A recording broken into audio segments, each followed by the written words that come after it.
If I were to adopt my grumpy old philosopher attitude and rant on about the many areas of contemporary culture that bring me to despair, one of my targets would be the annual awards ceremony and awards in general. Fortunately, these do not encroach, as far as I know, into the world of philosophy, having only got as close as the Times Higher Education Awards. Having said that, and to contradict myself for purely rhetorical effect, if there was such an event as the Annual Philosophy Awards, one of my categories could be the book that I have most wrestled with. Not the most impenetrable or hardest to read book ever written, and there are more than enough of them, but the one that, despite these impediments, has still managed to get its hooks into you, that has somehow forced you to do battle with it in the belief that there is something of importance encrypted within its text, that has managed to exert some power over you, that despite its difficulty entices you back to it time and time again. My nomination for such an award would be Difference in Repetition. This book forced its way onto my doctoral thesis. Deleuze was not the headline act. That was Michel Serres, his methodology and its application to a social ontology. But he appeared, as it were, in a supporting role. It proved to be an important role, but one that required me to approach difference and repetition in a more practical and applied manner than I had done before. And this, I want to argue, allowed me to make some considerable progress in my interpretation of it. In short, rather than reading it as a work of general and very abstract ontology, I attempted to apply it to a particular ontology, that of society. The outcome was not only a description of the emergence of social structure, as planned, but a description of the emergence of the self and time as intrinsic to the process. This paper will attempt to outline the interpretation of difference and repetition and my consequent understanding of the emergence of time and the self. I will only be able to do this, however, with some reference to Michel Serres, in particular to two concepts, and I use the word cautiously in light of what I will go on to say about them, that feature in Genesis: noise and the challenge to think conceptually without recourse to thinking in terms of unities. In my actual research, this order was reversed. The work of Serres, particularly Genesis, was my starting point. From a general point of view, this was due to my affinity for his comparative methodology and its relationship to complexity theory, but more particularly to his challenge in Genesis to think the multiple, an attitude of mine that I considered essential to such an approach. However, Serres' general dislike for jargon and technicalities restricts him to a general ontology, one that on its own I found to be incapable of providing the detailed description needed for an application to the social world. The ontology given by Deleuze in Difference and Repetition carries the same universal application, the same univocity, but the particular technicalities introduced by him appear to be particularly applicable to the task in hand. I read his use of the term univocity in the same manner as I understand the idea within complexity science of the self-similarity of process across all of nature. My solution was to use both ontologies side by side. But straight away something profound emerged. The ontologies were actually used by both writers to describe the emergence of time. And whilst my initial reaction was that starting to talk about time was too great a diversion, I soon realised that this was inevitable. Time, therefore, is intrinsic to an understanding of both ontologies. To understand why, we need to start with the background nothingness from which it, or to be more precisely, they, emerge. Serres uses the word noise in the way it was used in the Old French, to mean fury, uproar, and wrangling, as well as sound, as in the French phrase chercher noise, to mean pick a quarrel with. For Serre, noise is metaphysical and, quote, may well be the ground of our being. It is the pure chaos, the pure undifferentiated, total symmetrical fury, the pure multiplicity out of which everything emerges like Aphrodite out of the sea. Noise cannot be a phenomenon, he says, because every phenomenon is separated from it, a silhouette on a backdrop. Classes, states Serre, are a result of fury. In the context of a social ontology, I argue, noise refers to the pre-social, pre-subjective realm, a realm in which human individuals are conscious or aware of their environment, but are not yet self-conscious, are not yet subjects. In this, I endorse G.H. Mead in stating that the self is essentially a social structure that arises in social experience, that emerges through a reflexive process such that the centre of consciousness becomes an object to itself through the relationships it forms with others. As such, all patterns, any notion of social order, classes, genera, concept, unities, entities, emerge out of this noise. And this noise, this multiplicity, is time. Or rather, time, Serre says, is a threshold between disorder and redundancy. It is the multiplicity next to chaos and prior to all spatialities. It is the first injection of redundancy into a pure multiplicity.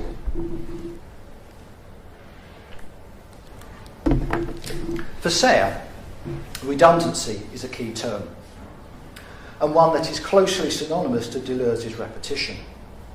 Serre's use of the term is derived from information theory, where it refers to the difference in the number of bits of actual information in the transmitted message and the total number of bits that were used to make the transmission. It is the wastage, if you like, but expressed in positive terms. It is the initial repetition that allows or makes further repetitions possible. At its minimum, it is the first faintly perceived echo, that initial repetition from which everything that follows depends upon, but which will no longer be perceivable as such. A pure multiplicity, noise, whilst containing a multitude of elements or atoms, is, in a sense, unthinkable, in as far as its perfect symmetry prevents any differentiation, and thus any sense of either space or time. None of the atoms have any relationship to any of the other atoms. All is chaos. All is an undifferentiated sea of sensory experience, though, in terms of human consciousness, it may be pushing it too far to say that various sensory experiences, even if they could be so isolated, form no relation with other experiences. Evolution has hardwired a degree of connectivity that is, for the emerging singularity, a priori.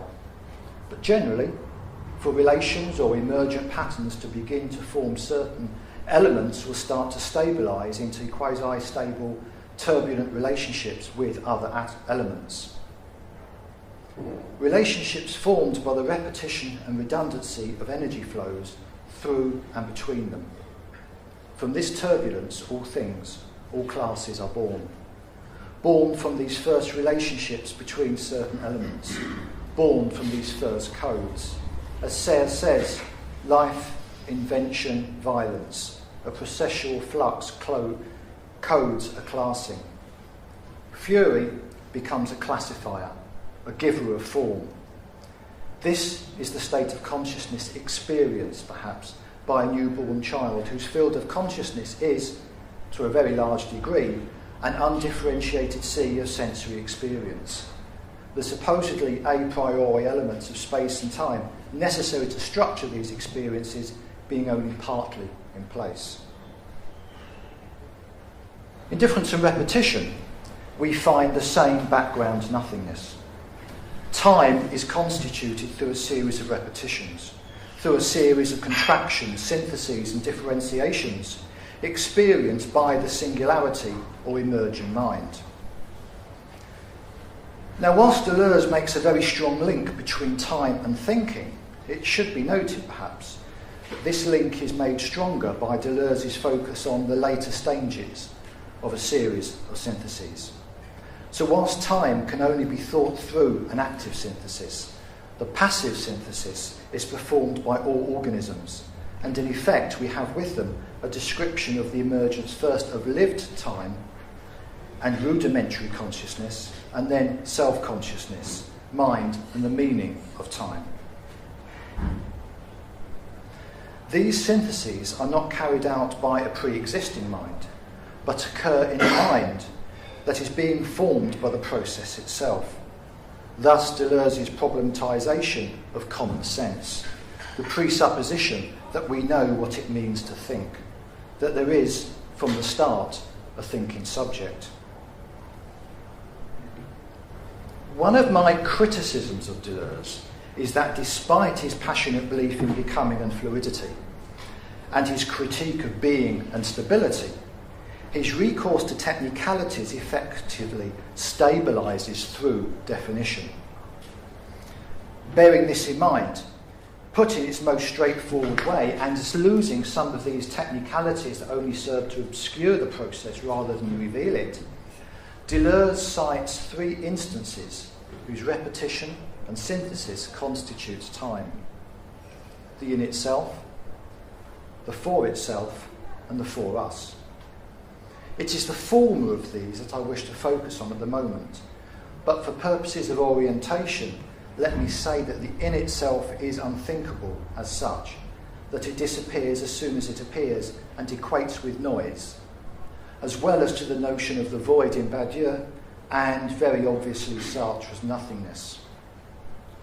The for itself emerges out of this nothingness through a passive synthesis, the details of which I will describe later, and forms what Bergson would term duration. In my terms, pre-social, pre-subjective consciousness. The for us is grounded upon this passive synthesis. Quite water at that point. The for us is grounded upon this passive synthesis, but emerges through an active synthesis which allows the emergence of reflected representation, of both memory in the sense of actual memories and understanding. The for us, then, becomes the emergent, reflexive self-consciousness that makes both the subject and society possible. It has emerged from the insular itself to a collective us. Both the for itself and the for us are the results of differentiation, spelt with both a T and a C. The former existing virtually as a product of differentiation with a T, whilst the latter has actual existence as a product of differentiation with a C. The first instant, the in itself of time, is for Deleuze pure, in the sense that it is the general a priori element of all time. It is the pure past, but not in the sense of one instant or present passing only to be replaced by another. It is, in other words, the pure multiplicity that Serre refers to as noise, where any time is not on the outside, is not existent, but is internal and differential, is insistent and consistent. Particularly in Genesis, Serre uses various forms of the word clamour to great effect to refer to this background noise. What are called phenomena alone are known and knowable, avatars of a secret remote process that emerges from the clamorous sea, he says. Perhaps in reference to the modern belief that life on earth first emerged and then rose out of the sea.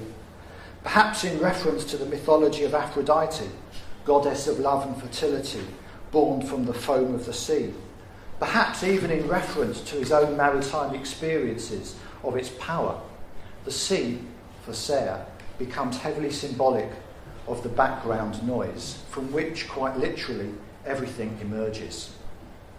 In other words, this process of emergence from the noise is a single process. A single process in the sense that it describes a universal process of emergence that can be used to describe emergence at any level. In a similar fashion, Deleuze refers to the univocity of being, to a single voice that raises the clamour of being. This single voice, however, is not the one. It is not in any sense a unity. It is pure multiplicity.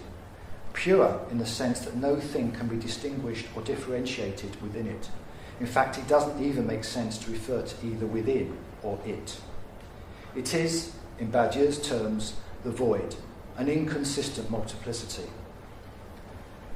Deleuze aims at the collapse of the traditional one-many distinction, a distinction that he refers to as a distorted dialectic. For him, the pure multiplicity of the in itself, as the noise does for Serre and arguably the void does for Badiou, replaces the one and the multiple as the true substantive. The important point is that there is but a single universal process, a univocal process from which all things emerge, including the organisation that gives form to the products of this process. Organisation, or distribution, then, occurs from within. It is insistent. It becomes a self-distribution, or, to equate it to one of the key features of complex systems, self-organising. Organisation results from the intensive relations that emerge from within any emergent consistent multiplicity. Not from some transcendent power above or some transcendental principle below. We have, to use Deleuze's phrase, a demonic rather than a divine distribution. All limit is imposed from within through the intensive process of immanent wrapping or enclosure, enveloping. Univocal being, he says, is at one and the same time nomadic distribution and crowned anarchy. This is important to note. All the social organisation that I describe is emergent. It comes about as the result of an intensive process, partially coded by the results of the experiences accumulated from previous generations admittedly, effectively acting as feedback loops, but still intensive from the point of view of the emerging singularity.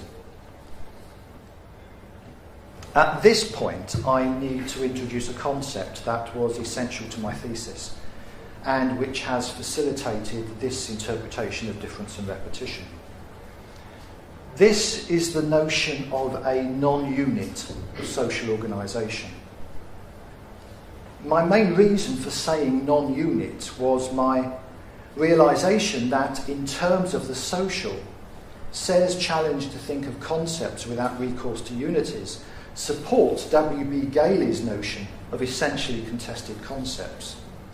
Concepts that, whilst being central to our understanding of society, are found, on close examination, to be multiplicities, not a word he uses. Open multiplicities of smaller concepts, none of which are used in their totality and which, in effect, are in competition with each other for use or inclusion. In relation to difference and repetition, I found a similarity in the openness and multiplicity of these concepts to the contrast Deleuze makes between ideas, capital I and a priori, and concepts, unities used in representation, and to his description of transcendental memory.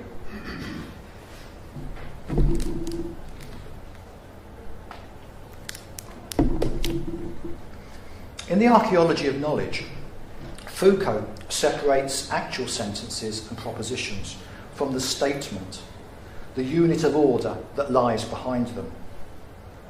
He argues for a move away from the traditional conceptualisation of unity and order, one that sought vast unities and that prioritised continuity, stability and stasis, to one that uses concepts like discontinuity, rupture, threshold, limit, series and transformation.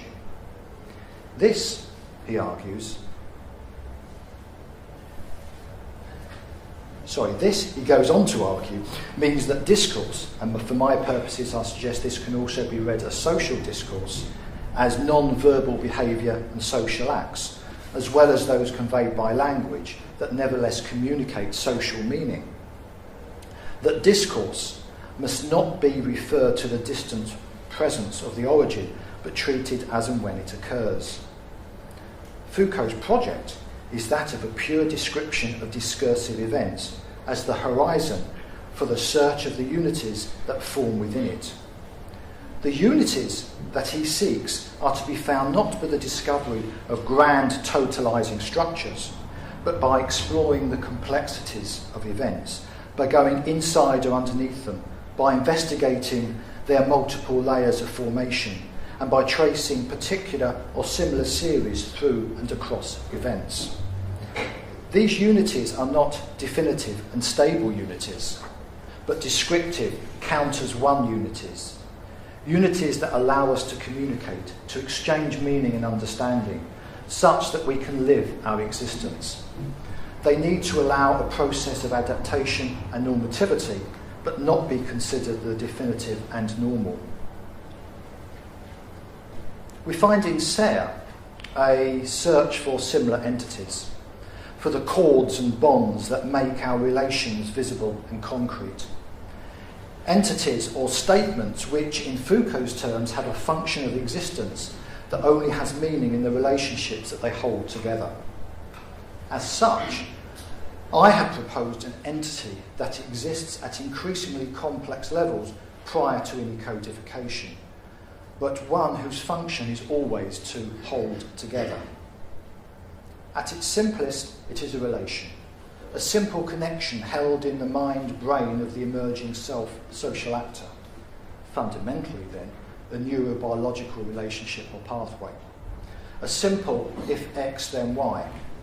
And by this I mean a relationship whereby if X occurs, then I expect Y, either in the sense that Y is about to occur or that Y is what I should do, though both X and Y could range from something very straightforward, a simple sense experience, to a complex concept. A relation or link that has been established through experience and reinforced through either habit, repetition, or through the sheer power or force of the original experience, or both.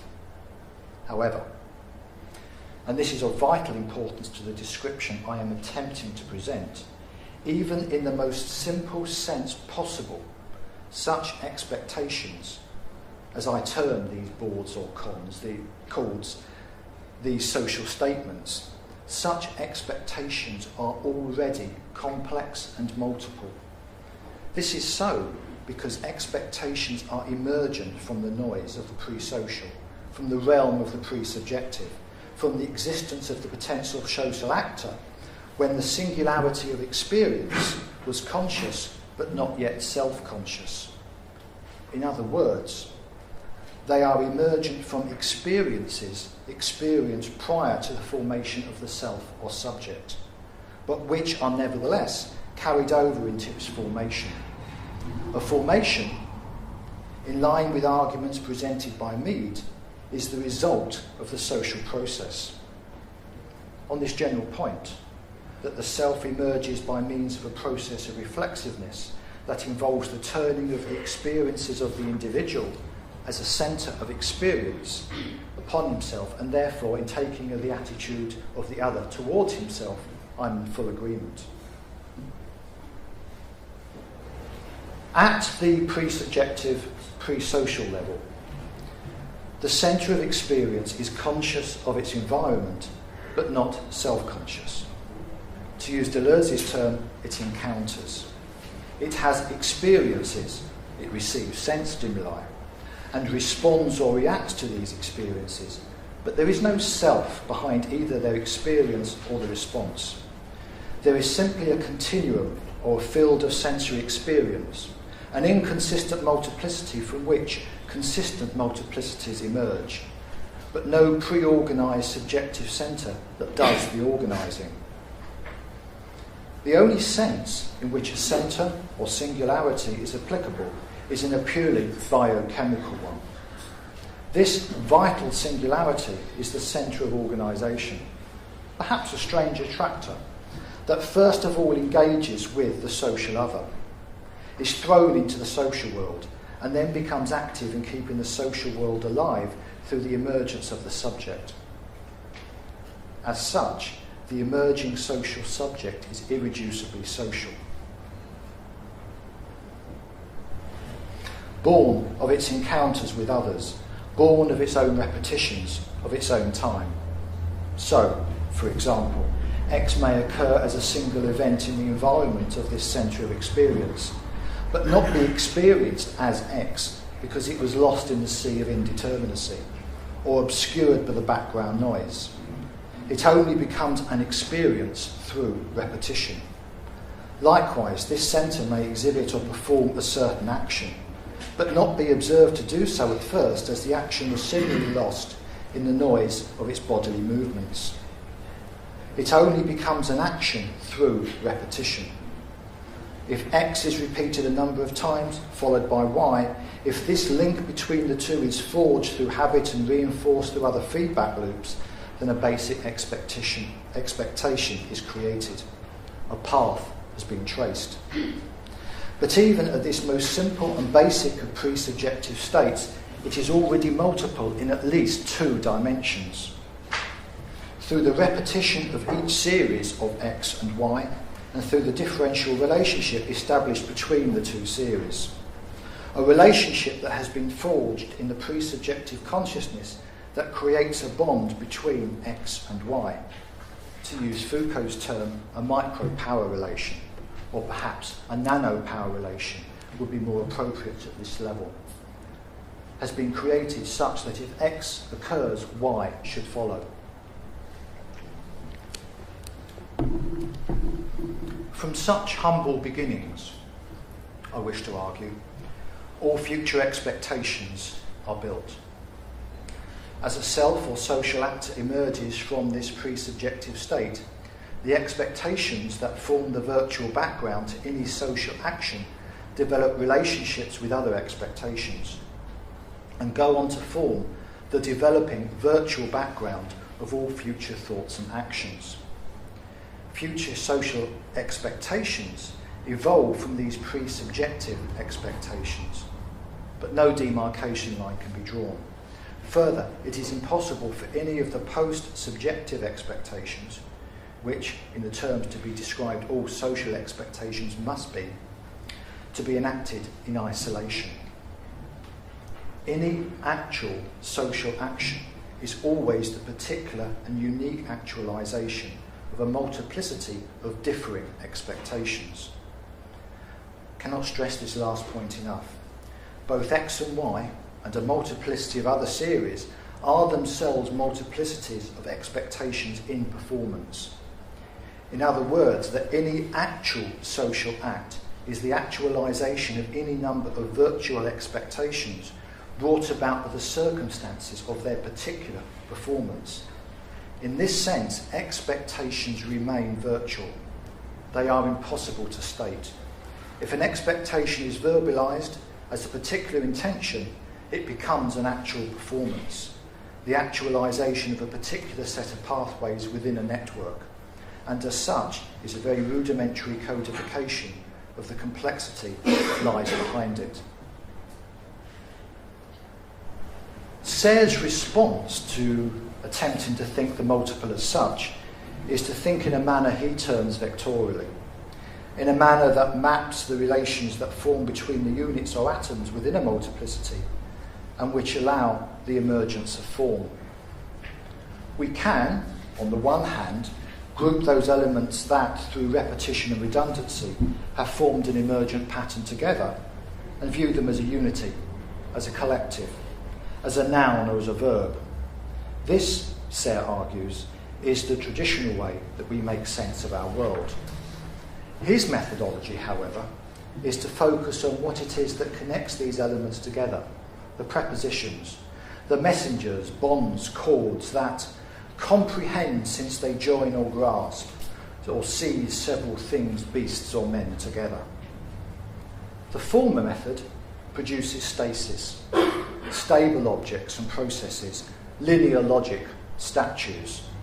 The latter produces fluid and turbulent patterns, I want to argue, that can actualise into any number of different forms in different spatial and temporal locations, including, for our current purposes, the the pre-social, pre-subjective mind. Patterns that are relational in a topological or non-Euclidean sense, rather than relational in a conventional geometric sense. Patterns that are fluid, turbulent, non-linear, and very adaptable.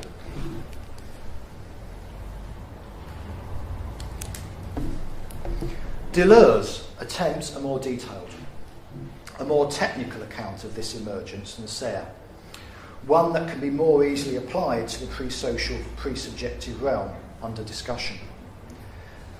But even here, his account will need to be modified very slightly. He first of all attempts a twofold synthesis of time, passive and active, that he later develops into a threefold synthesis. Which of these do we need? Or do we need to understand both? Does it really matter? Now, in asking that last question, I don't wish to sound flippant, merely to point out that, as Deleuze himself argues, in total agreement with Serre, categories belong to the world of representation, and that in their place he has continually proposed descriptive notions. As one of the key purposes of difference and repetition, again, in total agreement with that of Genesis, is to subvert the privileged place that essence and definition have traditionally held. A descriptive rather than definitive account of the process is all that is called for, and as such we need to avoid definitive statements as to the precise stages or categorisation of it. This is not easy. My very act of attempting to present a clear explanation of this process appears drawn towards definitive statements. It is, however, this difference between description and definition that lies at the heart of the difference between ideas and concepts that runs through the whole of his work. As Deleuze says, ideas are not concepts. They are a form of externally positive differential multiplicity, distinguished from the identity of concepts. This is Serre's challenge to think the multiple without availing myself of the concept, without recourse to the safety and certainty of identity and definition. Serre achieves this, I suggest, partly through a far more descriptive and, dare I say, literary style, whereas, rather ironically, Deleuze attempts it through, in many ways, a more traditional technical philosophical style, where he frequently defines his terms. Serre is quite opposed to this technical style, and in his conversations with Latour, expresses his dislike of jargon, suggesting that hyper-technicality is not only useless, redundant, harmful, but also that it breeds fear and exclusion. On the other hand, I think it could be argued that in so doing, Deleuze does at least attempt a more detailed account of the emergence of time within consciousness that provides insightful and useful concepts to those of us working within the humanities and social sciences. It is with this spirit that I now describe two types of multiplicity found in difference and repetition. One virtual, intensive and implicit, formed from the passive synthesis, the other actual, extensive and explicit, formed from the active synthesis. But none of the technicalities so expressed should be understood as definitive.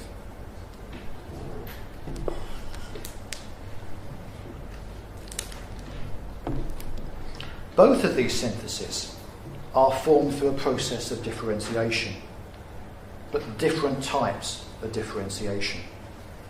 To quote Deleuze, we call the determination of the virtual content of an idea differentiation. That's with a T. We call the actualization of that virtuality into species and distinguished parts differentiation, and that's with a C. The former of these, differentiation with a T, refers to the echoes, to the initial repetitions that emerge from the background noise or in itself of time, to the faint rhythms that can only be distinguished from this background and from which, through redundancy, a series of repetitions emerge. At this stage, All difference is internal to the series, and as such it is intensive. It cannot be measured, as there is nothing but itself to compare itself to, and measurement and extension, like tangos, require two. In the context of the social, difference arises from the repetition of a series of expectations within the experiential field, such that each repetition allows such an experience to stand out from the noise of the crowd, and as such it is more easily recognised in and for subsequent repetitions. Deleuze describes such multiplicities as implicit, as being formed through a process of implication. Implication derived from the Latin for fold, to enfold or infold, suggests a self-same relationship, a relationship formed completely internally to the series or system, a coming together or enveloping of emergent terms, to form a series of repetitive states whose only relations are the internal holding or folding together of these terms. It is this passive synthesis that forms the virtual, a state, using the term very carefully, a state that is real but which has not been actualised. As Deleuze states, the virtual is opposed not to the real but to the actual. The virtual is fully real insofar as it is virtual. This is important because the virtual state of the system should not carry any sense of the negative, nor any sense of relationship usually associated with representation. The negative, he says, is always derived and represented, never original or present. The process of difference and of differentiation is primary to that of the negative and opposition. Even though the internal relations that form the virtual cannot be perceived, because to be perceived they would need to be actualised, the series of states that form them would need to form a relationship with other series of states. They are every bit as real. It's just that their reality is of a different order than the actual. The virtual, though, is the basis of all actual structure. To again quote Deleuze, the reality of the virtual consists in the differential elements and relations along with the singular points which correspond to them. The reality of the virtual is structure.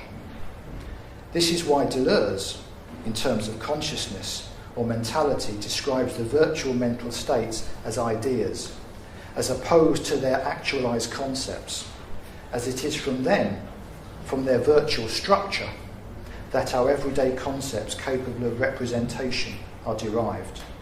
In this sense, and in this sense only, they are a priori. They are prior to and form the necessary conditions for any actual experience.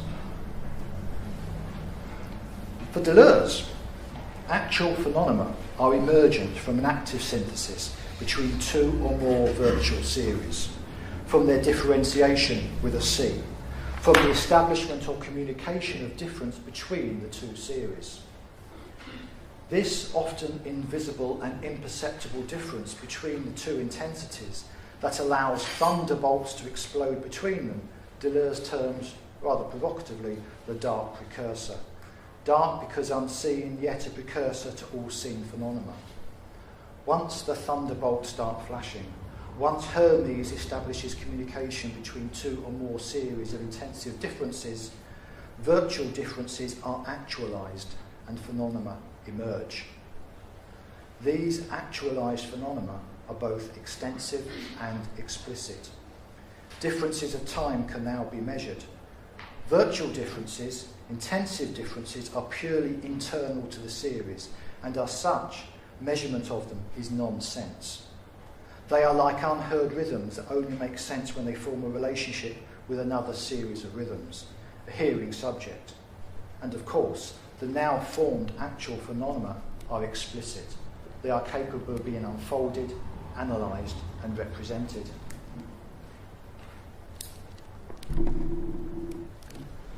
That, at least as I understand it, is Deleuze's description. I argue, however, that it doesn't quite make sense when actually applied to the social world. expectations, as just described, are formed from a synthesis, from a bonding of two or more series of repetitions of experiences, but it would make sense to continue to describe them as being virtual and to save the term actual for actual social acts, including speech acts and other acts of communication, that result from a further synthesis brought about by a response to the conditions of the social milieu. In the process, as I understand it, distributed networks formed through the synthesis of two or more series remain virtual. They remain open multiplicities.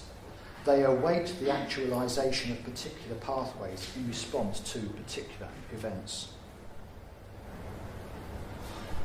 In terms of the social, then, we have the birth of relatively simple social expectations out of the noise.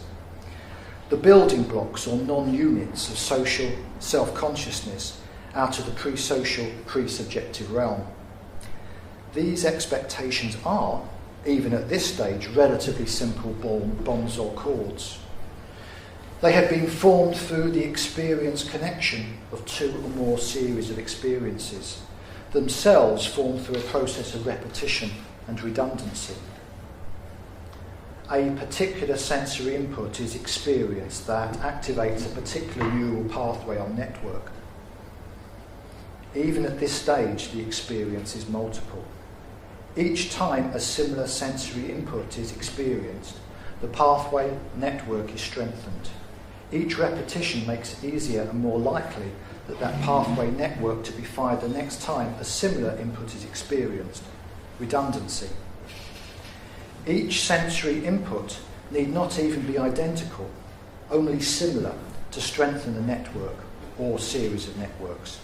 Further, when two or more series are experienced repeatedly together, a further neural network is established between them. A bond or cord is established. They become involved and enveloped with each other. It is through these basic expectations that a centre of action and experience will gradually be differentiated from the experiential field, and the self or subject will emerge, and with it time itself. Time is born of the intensive repetition within a series and of their synchronization with other series. First, as a passive synthesis, from which emerges duration, lived time, a consciousness capable of responding to its environment, and then as an active synthesis, from which emerges self-consciousness, and with it the self or subject and our representation of time. We have then our basic building blocks, our atoms of social discourse and structure. Though, as we've already seen, they are already multiple, they are non-units. They are the relatively simple expectations that emerge from the noise of the pre-social, pre-subjective realm. They are the relatively simple bonds that tie together two or more series of sensory experience. They are, for example, the joining of the sound dog, repeated many times by the parent of the young child, accompanied by a finger pointing in an attempt to direct the child's gaze towards the picture of a dog in a storybook or an animal in the park, with the visual image of a particular four-legged creature.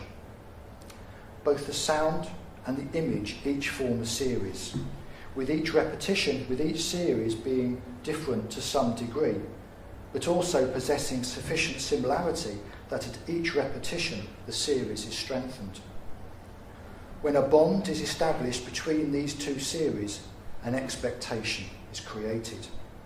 The expectation, on hearing the sound dog, the linked image would also be present somewhere. Or that on seeing the image of a dog, by uttering the sound, the parent will respond. But straight away we begin to see how other series become tied into the particular expectation of the emerging subject. A particular response from the parent that creates a particular emotional feeling, for example. This emotional response could well be that of pleasure in getting the parent's attention, but it could also be one of fear if an early experience of a dog had been a negative one. My point is, though, that the emergent expectations are constantly forming links, and possibly breaking links, not just to sensory data, but also to emotional responses, and that by definition, these expectations are particular to the subject. In fact, they form the subject, but always through the presence of the other. And I have no intention of taking long to describe this, or any time at all really, but in my thesis, the role of the other is absolutely vital, and I describe it through a process of autocatalysis. And whilst time itself is always internal to an emergent self-organising system, and through the synchronisation with other systems, our time, our understanding of time, is the actualisation and codification of this process. And also, with regard to this process of codification in my thesis, I explain the actual emergence of social structure through the gradual codification of expectations, an account that relies heavily on the description given by Deleuze and Guattari in 1,000 Plateaus.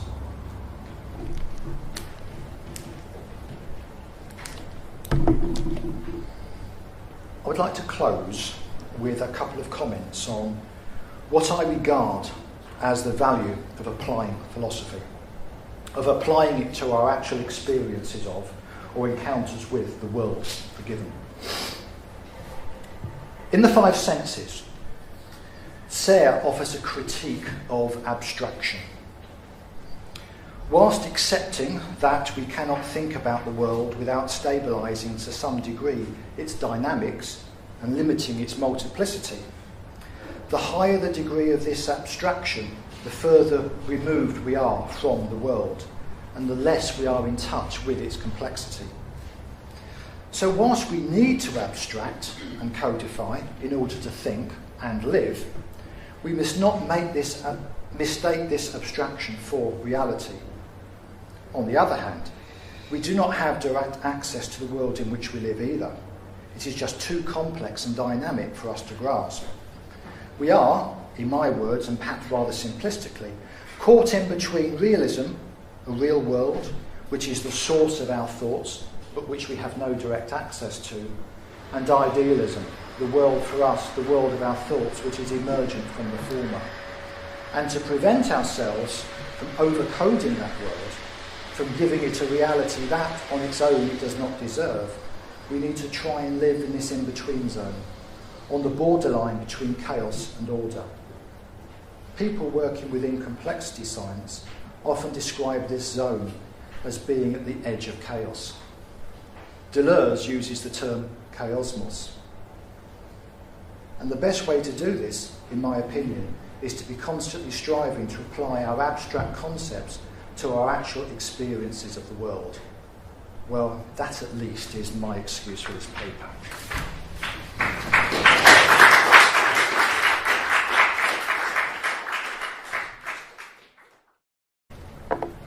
In my actual research, this order was reversed. The work of Serre, particularly Genesis, was my starting point. From a general point of view, this was due to my affinity for his comparative methodology and its relationship to complexity theory, but more particularly to his challenge in Genesis to think the multiple, an attitude of mine that I considered essential to such an approach. However, Serre's general dislike for jargon and technicalities restricts him to a general ontology, one that on its own I found to be incapable of providing the detailed description needed for an application to the social world. The ontology given by Deleuze in Difference and Repetition carries the same universal application, the same univocity, but the particular technicalities introduced by him appear to be particularly applicable to the task in hand. I read his use of the term univocity in the same manner as I understand the idea within complexity science of the self-similarity of process across all of nature. My solution was to use both ontologies side by side. But straight away something profound emerged. The ontologies were actually used by both writers to describe the emergence of time. And whilst my initial reaction was that starting to talk about time, in stating that the self is essentially a social structure that arises in social experience, that emerges through a reflexive process such that the centre of consciousness becomes an object to itself through the relationships it forms with others. As such, all patterns, any notion of social order, classes, genera, concept, unities, entities, emerge out of this noise. And this noise, this multiplicity, is time. Or rather, time, Sayre says, is a threshold between disorder and redundancy. It is the multiplicity next to chaos and prior to all spatialities. It is the first injection of redundancy into a pure multiplicity.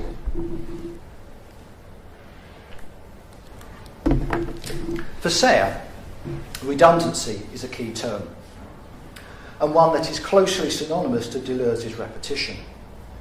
Sayre's use of the term is derived from information theory, where it refers to the difference in the number of bits of actual information in the transmitted message and the total number of bits that were used to make the transmission. It is the wastage, if you like, but expressed in positive terms. It is the initial repetition that allows or makes further repetitions possible. At its minimum, it is the first faintly perceived echo, that initial repetition from which everything that follows.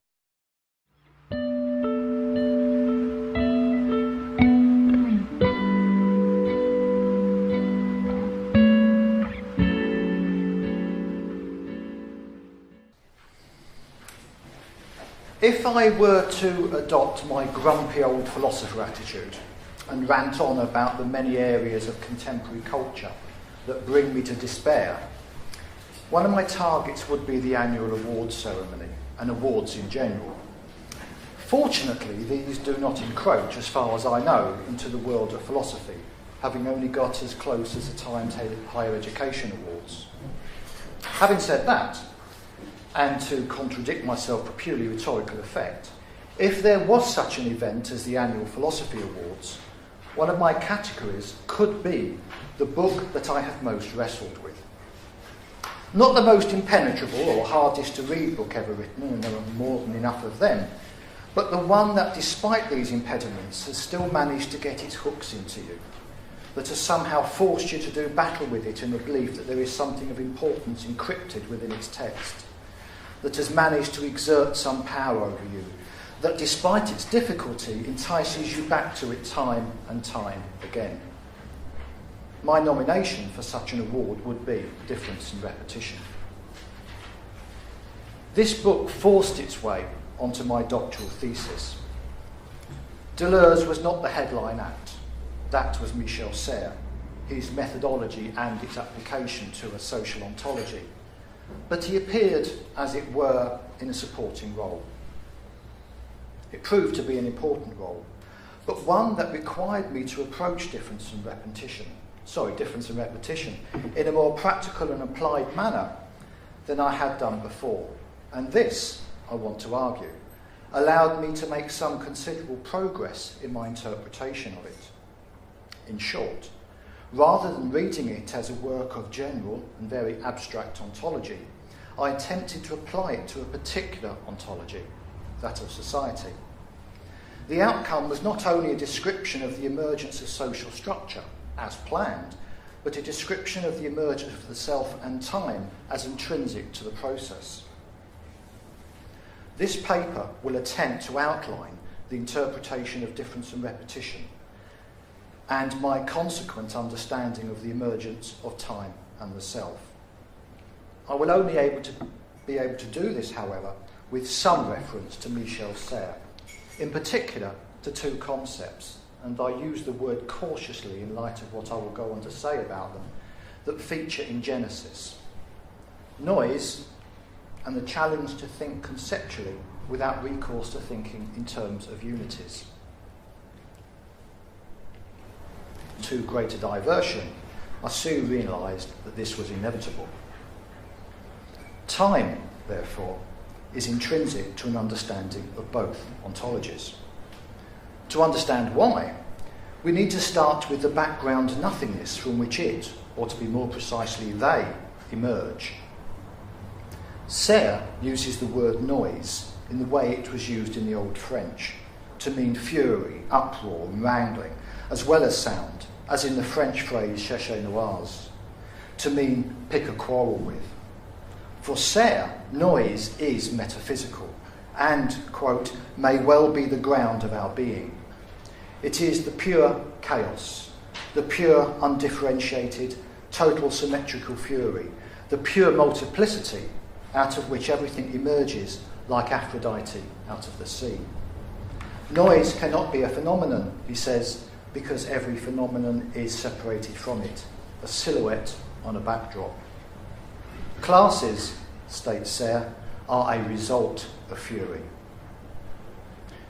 In the context of a social ontology, I argue, noise refers to the pre-social, pre-subjective realm, a realm in which human individuals are conscious or aware of their environment, but are not yet self-conscious, are not yet subjects. In this, I endorse G.H. Mead